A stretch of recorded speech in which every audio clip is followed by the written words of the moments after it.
Good morning అందరికీ. ఈరోజు speciality వచ్చేసి ఇంటర్నేషనల్ క్యాన్సర్ డే. మనకు తెలిసిందే క్యాన్సర్స్ చాలా టైప్స్ ఉంటాయి. బ్లడ్ క్యాన్సర్ కావచ్చు, బ్రెయిన్ క్యాన్సర్ కావచ్చు, లేదా లంగ్ క్యాన్సర్ కావచ్చు. ఇలా చాలా క్యాన్సర్స్ ఉన్నాయి మన బాడీలో. ఇంకా చెప్పులు క్యాన్సర్స్ చాలా ఉండొచ్చు. క్యాన్సర్ ఈజ్ ట్యూమర్ అనమాట. అదొక ట్యూమర్ టైప్ ఉంటుంది.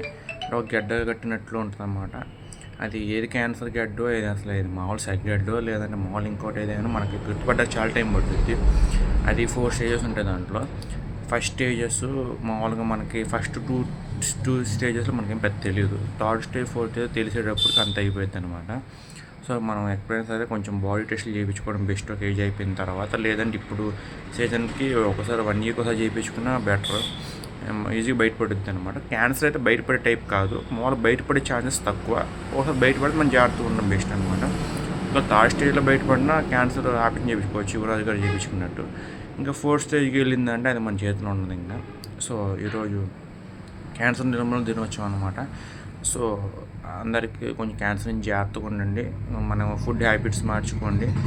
ఇంతకుముందు ఫుడ్ హ్యాబిట్స్ వేరే ఉండే మన పెద్దవాళ్ళ దగ్గర. ఇప్పుడు మనం లైఫ్ స్టైల్ మారిపోయింది, మన ఫాస్ట్ ఫుడ్ మారిపోయింది, మన స్లీప్ ఎంత మారిపోయింది అనమాట. సో మనం బ్యాక్ టు ఓల్డెన్ డేస్కి వెళ్ళిపోతే బెటర్, నా ఒపీనియన్. మీ ఒపీనియన్ అంటే ఖచ్చితంగా కాంపిటీషన్ పక్కన మర్చిపోమాకండి. అండ్ ఈరోజు క్యాన్సర్ నిర్మూలన దినోత్సవం కాబట్టి మామూలుగా బసవతారక క్యాన్సర్ హాస్పిటల్లో మామూలు చేస్తుంటారు బాలేబాబు గారు, నందమూరి తారక రామారావు గారు బసవతారక హాస్పిటల్లో. సో మీరు కూడా కొంచెం దగ్గరలో ఉన్న హాస్పిటల్స్ ఉంటే క్యాన్సర్ పేషెంట్స్కి కొంచెం హెల్ప్ చేయడానికి ట్రై చేయండి. Thank you so much.